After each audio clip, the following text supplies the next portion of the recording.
That could be a very nasty surprise. But overall, I can have a nice conversation with you guys going 200 kilometers per hour through Lauda links and still steer the car and be confident. So in terms of handling, it is there.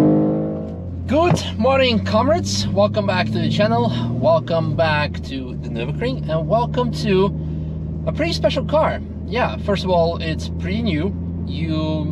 Maybe you can guess it by the interior. Maybe you can definitely probably guess it by the display, by the cockpit, virtual cockpit, whatever that's called.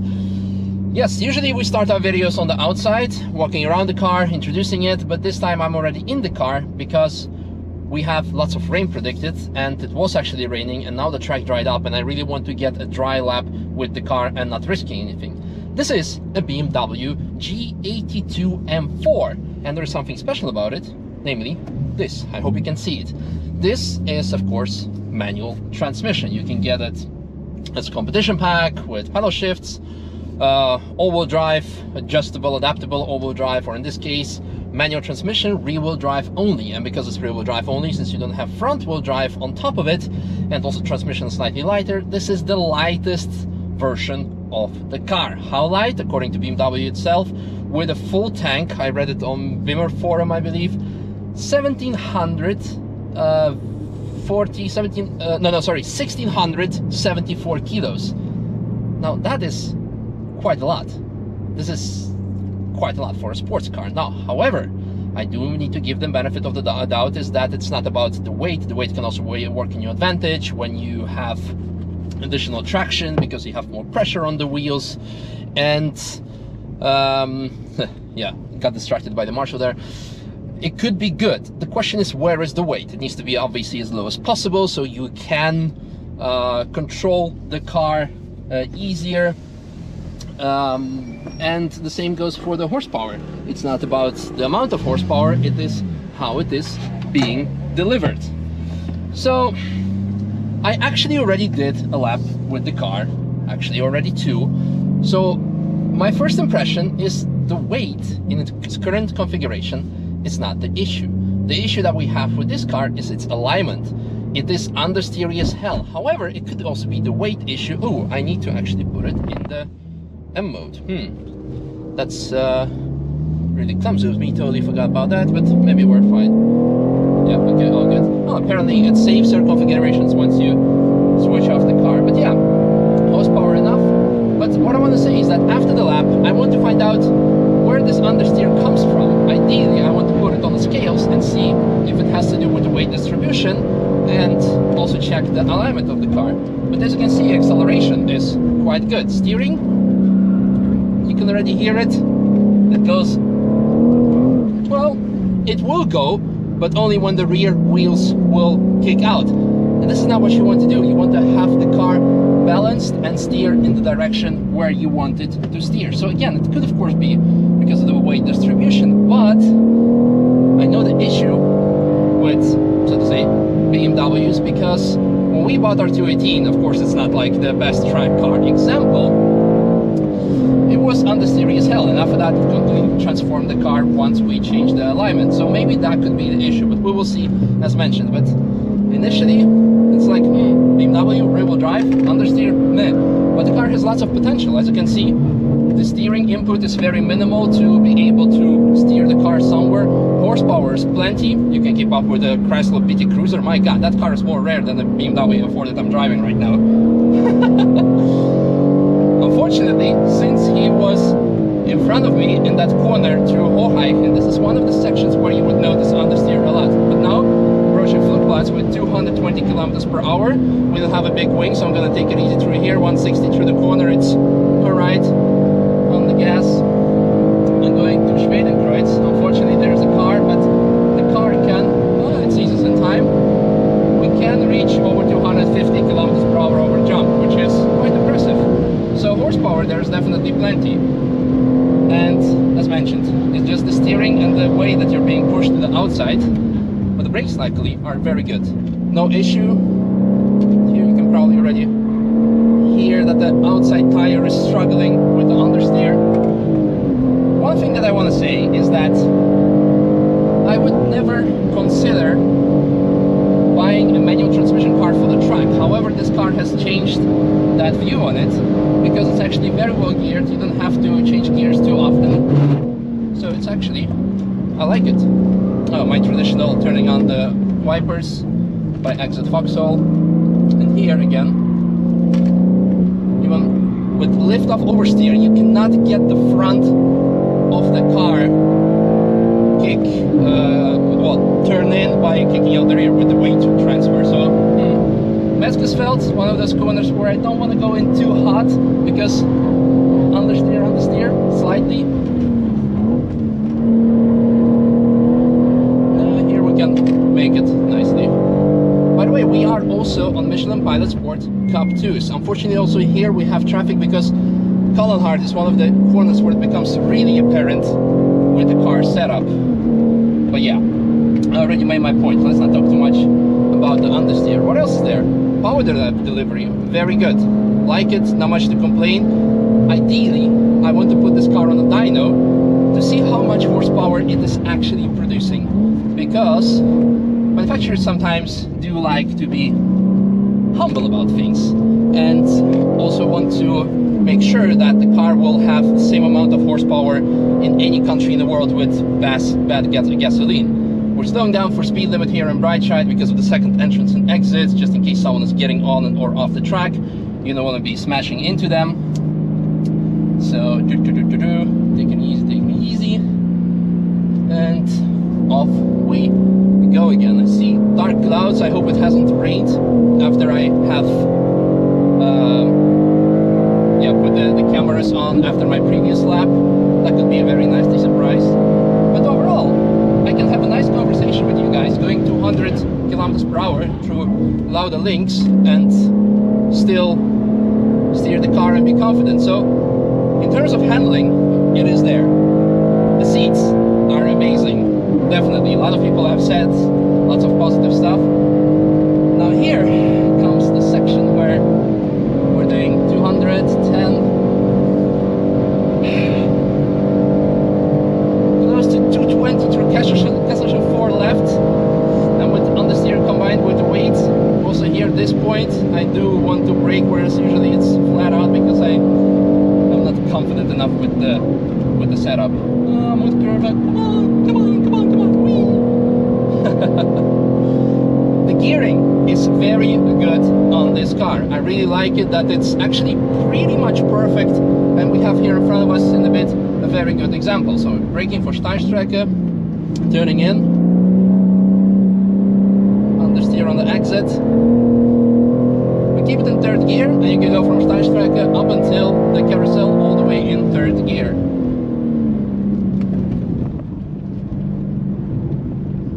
And yeah.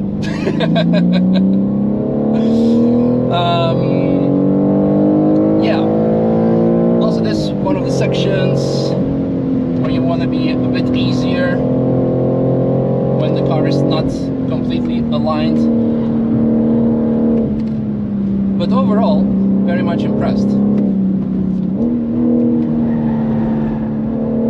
This was completely a mess up of mine.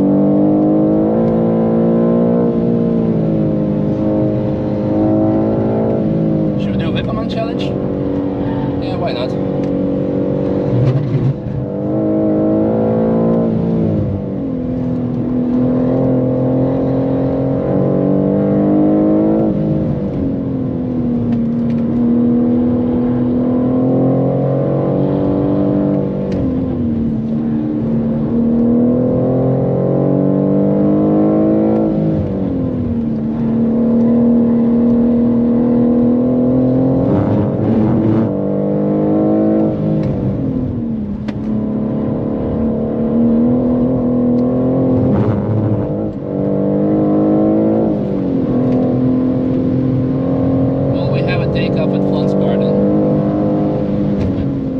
Yes, we did. That's good. Another compliment is that ABS is not that sensitive. The older audience should know that one of my first crashes on the ring was with the F82, the previous generation M4, when the car went over the bump before the brake zone and the ABS fully kicked in and the car didn't slow down. In this case, the coming after Flunt's car, then there was completely no change in the brake pedal feel. So BMW has done good work when it comes to that. There was a massive leap in brake performance when it comes to from E46 towards, no, from E92 towards F80, because all the generations before F80, they were just, yeah, the brakes were just not there. But from F80 you could keep the brakes stuck for the first couple of months. Yeah, okay, we're good. Until you get used with the car. So they offer lots of braking performance. Also in this case, this exact car is equipped with carbon ceramic brakes, and they do well. So overall, very positively impressed when it comes to driving dynamics, when it comes to potential. But as mentioned honestly, and maybe mentioned too often, the understeer, which is either caused by the stock alignment or by the weight and weight distribution. And this is something hopefully that we'll be able to find out. And as you could have seen, I was a bit quiet after the carousel because I forgot what I wanted to say, and I was like, you know what, I'm just gonna enjoy driving the car.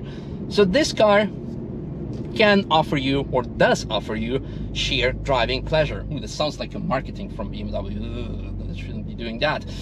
But yeah, let's get off the track and see what else we have on this car. Now that was lots and lots of fun. And of course, this is something that you would expect in the first place. Now, I know a couple of people are gonna end up on my channel randomly because this is a popular car and gonna ask, so what was the lap time? Well, this was Nürburgring public session, Touristenfahrten. So lap times are completely irrelevant, and it's also prohibited to lap time yourself in those sessions. And as you could have seen, we had traffic, we had to slow down for bright side. I even lifted before the so-called finish line, the gantry. All those factors combined, and I'm sure if you're smart enough, you can use the YouTube timeline for yourself, but you can subtract probably easily 30 seconds off that. Put a professional driver in it, another 15 seconds. A bit more practice, probably another 5 seconds. So what I want to say is that the car is extremely capable. I was very much impressed by it. Of course, I had a couple of comments regarding its understeeriness, but there is nothing more than you would expect from another stock car from BMW or any other manufacturer, which is set just to be neutral, or, well, in this case neutral, and you find it to be more understeery than a traditional car.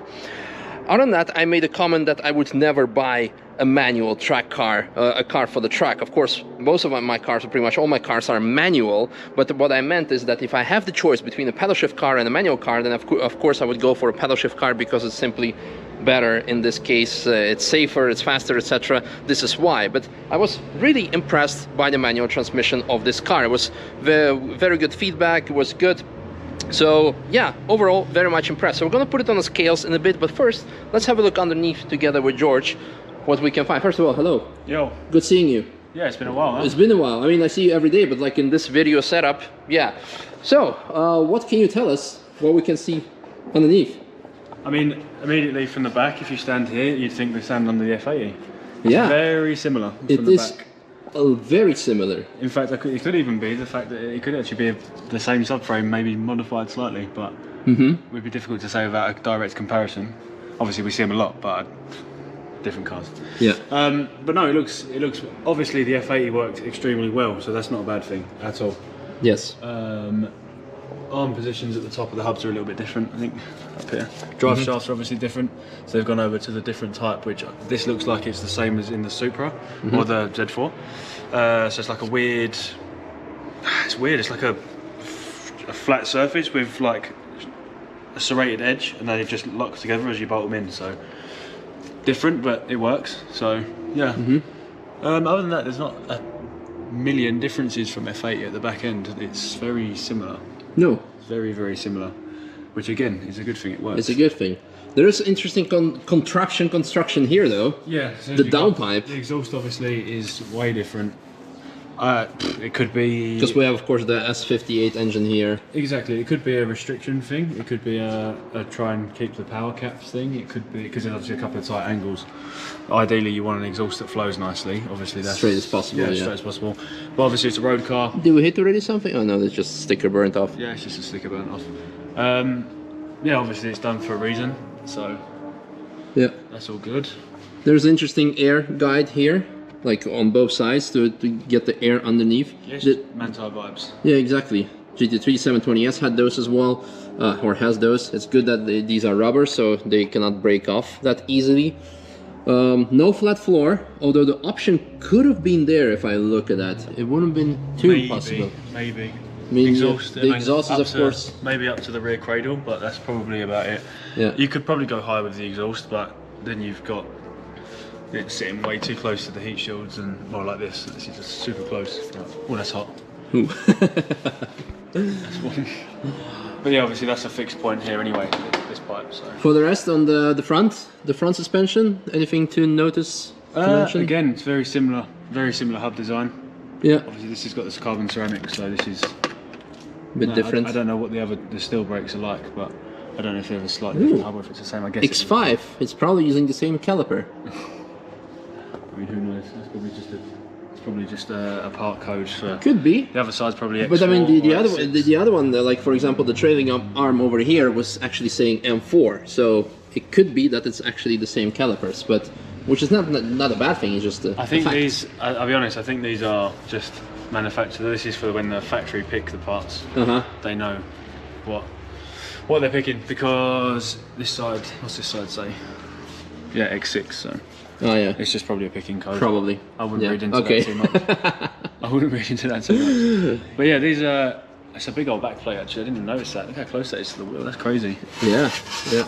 So you cannot go a size smaller. Not that you will want to. It's not a million times different to the old M4. No, also here. But obviously, I went out with Robert in this, and it felt mega.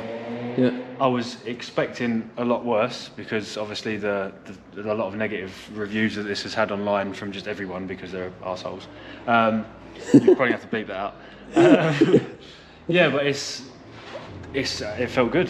It felt good. It felt good. But yeah, let's obviously put it. You drove it as well, didn't it? Yeah, exactly. No, I said already what I think of it, but I'm excited to see more about it. So let's put it on scales and see how much it actually weighs and what the weight distribution is. That's also very important. And after that, I'm gonna try to take it to our friends and neighbors for an alignment check to see what the alignment is like. So let's put it down, unless we want to say something else. How's the air cooling, the air guidance? I think we can touch that. It has a lot of cooling. Yeah. It has a lot of cooling. I mean, of course. Which is a good thing about the grills. Yeah, exactly. This is a bonus. I'll say honestly, I'm still like, in real life it's better. On pictures, I'm still like, even though after seeing all those pictures, I'm like, nah. So I'm not gonna go around it. You can see that this isn't blanked. Exactly, that's what I want to say. It is at least functional. Good guys. If that would have been fake, that would have been a massive fail. And there are plenty of manufacturers who do that. They do something and then they just close behind it. Like, what's the purpose? So in this case, it's completely open. And there, what I like in particular, yeah, put it lower. What I want to say is that over here, I'm gonna grab the light from George. We have a protective mesh for the intercooler, or is it the oil cooler? The auxiliary coolers. Yeah. Auxiliary coolers. Yeah, so here, protective mesh. Look at the size also of the guide here for the brakes. Look, it's like hand stuck. Yeah, the brake guide as well. That's very good. So it has the brake cooling coming in here, coming out here. Yeah. This whole down here. So that's the one. I guess you could pull that out, to be honest. You could. It's just like a. Oh yeah, look at that, and then you can put additional. Ducting. I guess that's if you're going to use it on track, you take this out. Yeah, and you can put the ducting in there. Yeah, maybe. That's interesting. That's cool. Extra feature. But as mentioned, this is very cool that they have protective mesh over the coolers, because lots of cars suffer from that issue when you just like when you take it on track, you have a stone hitting it, and bye bye.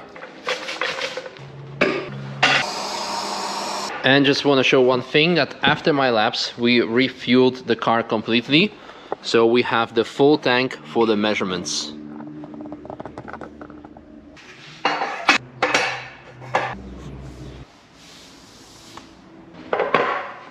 The scales are ready to go, so let's put her on in.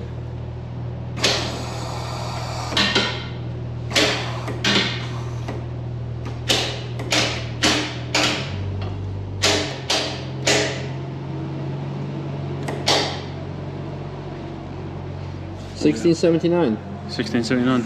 and the info that I read on the internet from BMW itself was 1674. So I guess maybe a few liters of fuel, or maybe something in the trunk, like some safety kit or some stuff. But what do we have when it comes to weight distribution? So obviously no driver in the driver's seat, so the left is slightly lower than the right. This is your weight in kilos. So the left front is 435 kilos, 447 on that. That's unladen. Is it unladen? I'm going to stop there. Obviously you've got your front to rear weight distribution, so you've got 52 front, 47 rear. Ideal world, obviously you want 50-50, 50-50. Because that could also contribute to the understeer slightly. Yeah, could do. Well, what happens? Normally, if you're, it depends what you're setting the car up for as to what you want. So obviously, for instance, here you've got left to right weight distribution is basically 50-50. It's basically 50-50. Once you've got a driver in, it's going to be. What happens? What happens in the car? What happens? I'm not going to while it's on the scales, balancing on scales, no. But you can tell that anyway, it's basically 50-50. And obviously that is because you want a good mix between left and right hand corners. Obviously if you're oval racing, then you'll set, it'll be a 60-40 maybe or less. I don't know, I don't do oval racing, but anyone in the who's watching who probably does, then you know how to set that up. Obviously front to back weight distribution depends on the car. Front wheel drive, the Cooper for instance, that's more of a 60-40 split front to back, and obviously that's mostly on the front, so that's where all the weight is. It's a driven axle as well, which gives you a little bit of traction. It swings and roundabouts with it, but out of the box, that's pretty good. Pretty good. It is pretty good. Nice. Considering how heavy the car is as well, it's not that bad to be honest. 16, yeah, like I said, it's, like I said in the beginning, it's the weight, of course, it's there, but it's where it's actually located, and it's not in the top. Because you have carbon fiber roof, of course, and like when it comes to crash safety, it's being done by the way the material is constructed and not by the adding extra material like they did in the past to make it more rigid. So you have very light top and all the weight is in the bottom. Probably also lots of insulation material, like electronics, of course, etc., etc. But you don't feel it much on track. It feels flat on the track. It feels flat. After lapping, the last quick car I lapped was the Polestar 1. And obviously you've got the battery on the floor and it's super low down. It's all the weight distribution is pretty good. And that barely rolled. And this, obviously, a lot of different car, but same kind of thing the way it feels. It feels like all the weight is really well placed low down. That's what it feels like. I mean, I do have to correct myself slightly because I was saying you do feel the weight, but you don't feel it in a traditional sense that it's so much negative. Of course, you feel it in the corners, you feel it on the braking, but it's not that to an extent that it's dangerous. I say it's manageable. So it's yeah, but if you know what's going on underneath you as a driver, you know when a car feels heavy, you know when a car feels light, and regardless, you adapt your driving style to it, and you adapt. Yeah, you know what you're doing with the car. So cool. But as a passenger, I've obviously not driven this.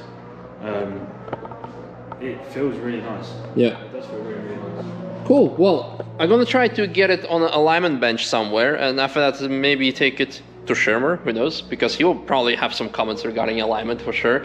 But so far, that's the information. I said that I wanted to take it on the dyno, but I think it's going to be a step too far with the press car, the first press car from BMW, to immediately put it on the dyno, and then maybe they will not like it so much.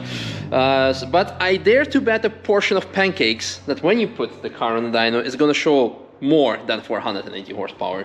It's most likely. Are we doing a bet of pancakes? Yeah. I'm down for a bit of pancakes. Okay, George just needs to find an M4 that we can put in the dyno, or maybe BMW will allow us for next time. Maybe you have an M4 and put it in the dyno. But I heard that the competition pack, which is supposed to be 510, are showing 550. But this is a story that we covered multiple times. Like mentioned previously, manufacturers go very humble with the numbers, so like even in countries with bad fuel, you will still hit that particular time, by a particular number with the horsepower. Like for example, 720S McLaren shows 800 plus horsepower. But anyhow, wandering off, so let's proceed to the alignment.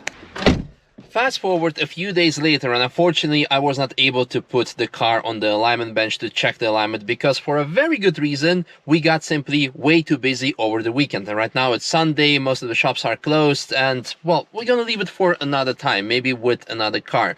So there is that. But I do want to give a couple of final thoughts as sort of a conclusion.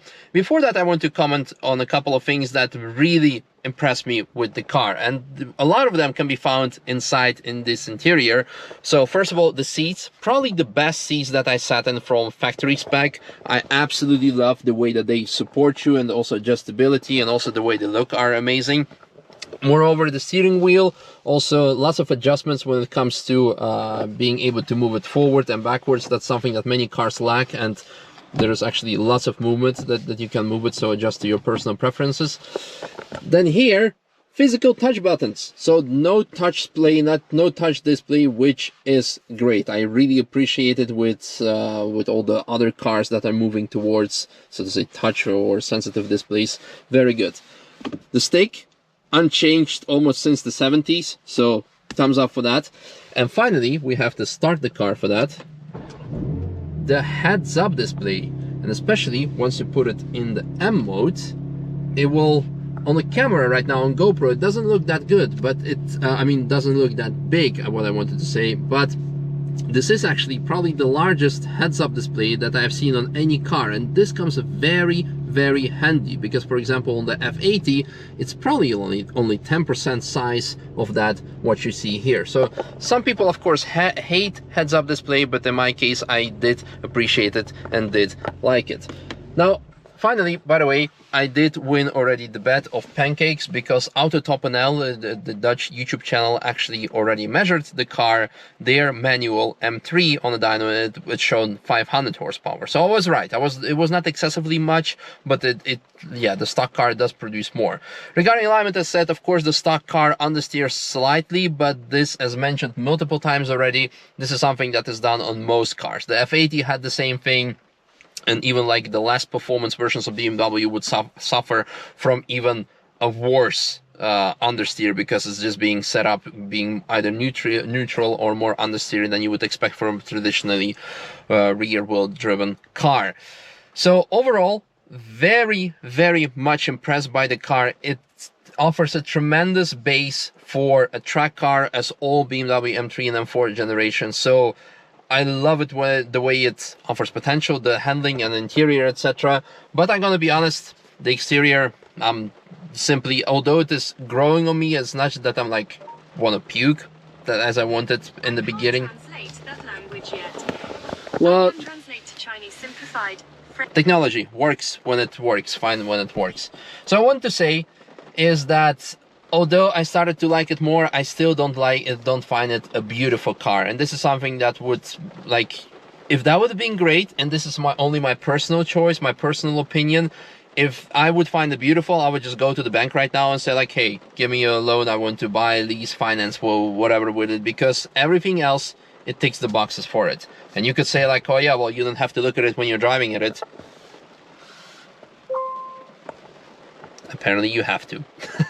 But hey, this is just a matter of taste, and maybe you like the way it looks, and trust me, you are going to be blown away by the way it drives. And at the end of the day, this is all about that. So I'm looking forward to find out how the upcoming M2 is going to look like and how it's going to drive, because if everything else will be similar or related to the previous gen M2 versus M3, if the M2 is going to get the S58 engine and the drivability like the current M3 and M4, man, might be my next car, or the next car that I will be talking about, like, oh yeah, I should get that and eventually get something completely else. But in any case, see you guys in one of the upcoming videos, and hopefully with more BMW M content, because I really did enjoy driving it. And at the end of the day, that's what it's all about.